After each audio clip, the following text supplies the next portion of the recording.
నటనలోనే కాదు, లావణ్యంలో కూడా ఆమె తర్వాతే ఎవరైనా. తన అద్భుతమైన పర్ఫార్మెన్స్తో ప్రేక్షకులను ఆకట్టుకున్న ఈమె ఎక్కువగా గ్లామర్ పాత్రలతో అలరించింది. అంతేకాదు, స్పెషల్ సాంగ్లు చేస్తూ అప్పట్లో కుర్రకారు ఫేవరెట్గా మారిపోయింది. అలాంటి సిల్క్ స్మిత అనూహ్యంగా మరణించటంతో అందరూ ఒక్కసారిగా ఆశ్చర్యం వ్యక్తం చేశారు.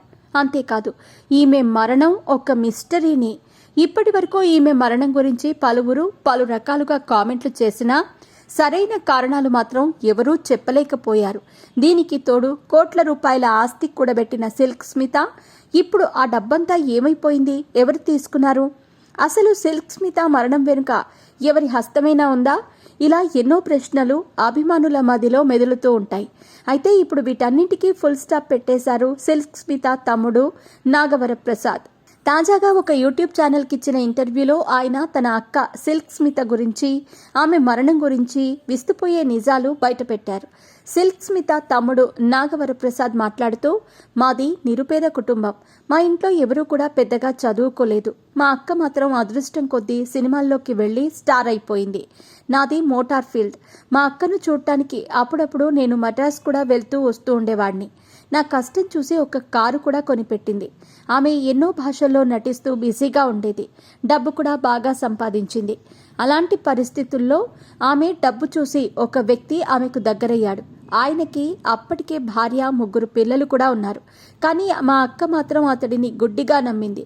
ఒకరోజు రాత్రి మా అక్క డబ్బు కోసమే అతడు, అతడి పిల్లలు కలిసి మా అక్కను చంపేశారు.